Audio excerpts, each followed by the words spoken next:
اِنَّ لِلَّهِ وَإِنَّا إِلَيْهِ راجعون۔ کربلا میں شام ہوئی، یہ غریبوں کی شام ہے، یہ بیوگان کی شام ہے، یہ یتیم بچوں کی شام ہے۔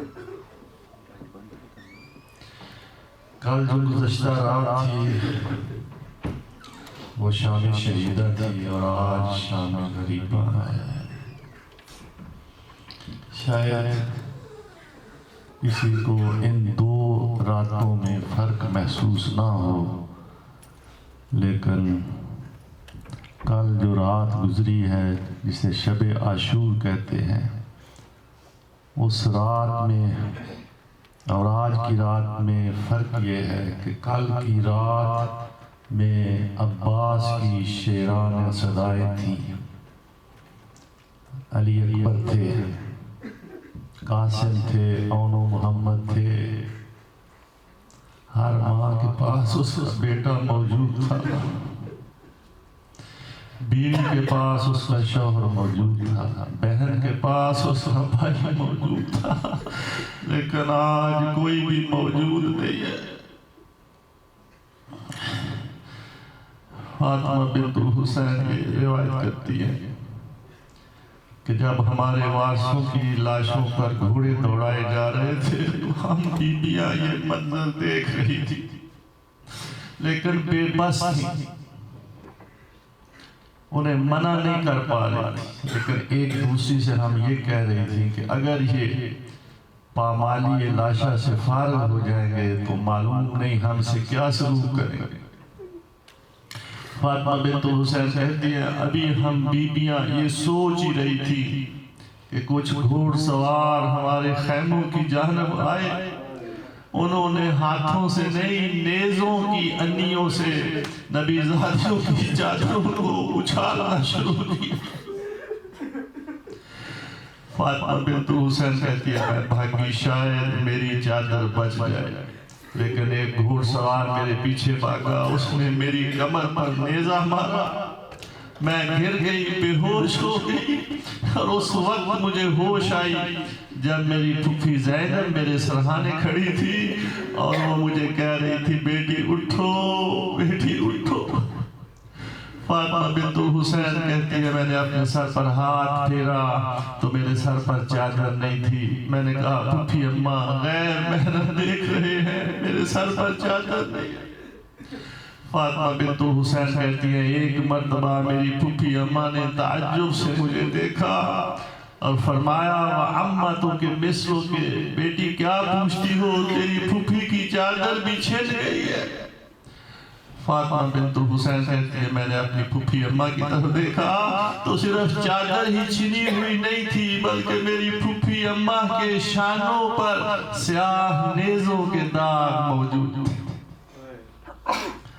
عزاداروں، مولا کی شہادت کے بعد خیموں کو آگ لگا دی گئی، ایک خیمہ جل جاتا تھا، بیبیاں دوسرے خیمے میں چلی جاتی تھی، راوی کہتا ہے ایک خیمہ بچ گیا۔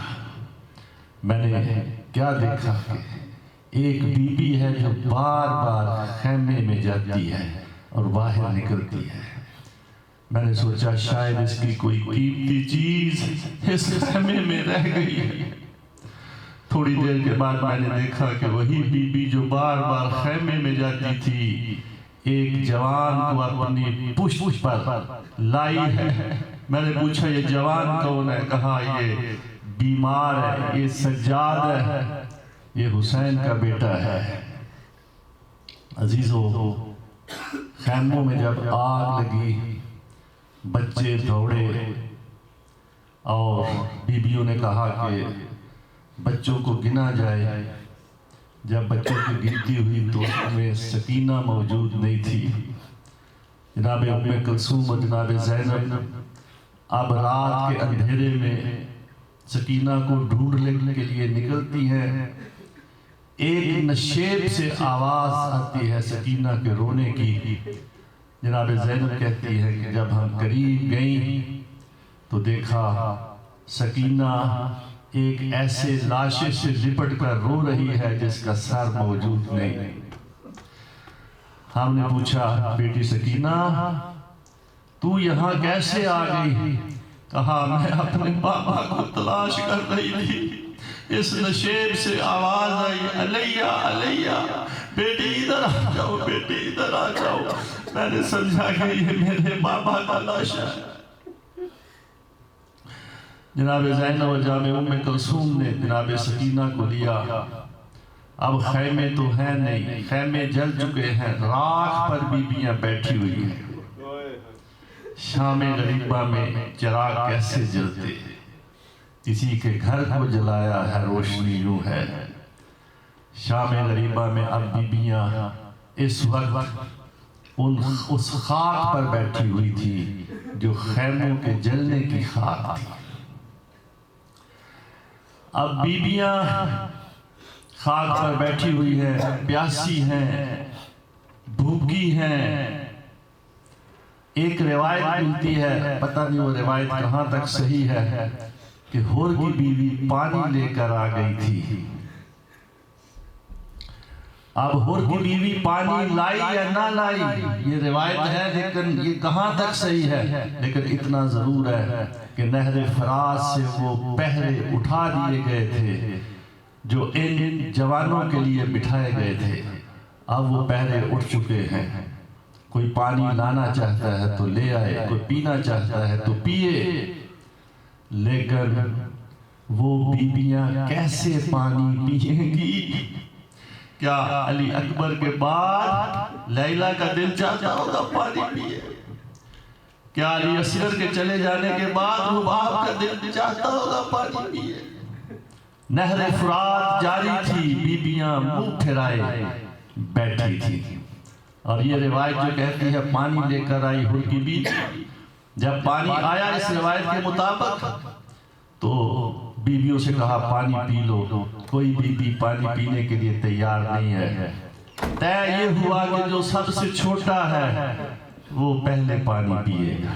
ایک پیالہ پانی کا سکینہ کو دیا گیا کہ سکینہ تو سب سے چھوٹی ہے، تو پہلے پانی پی لے۔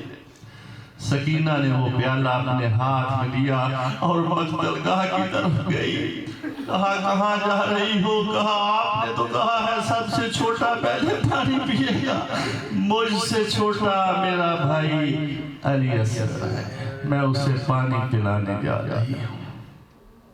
لعنت اللہ علی القوم الظالمین وسیعلم الذین ایام منقلب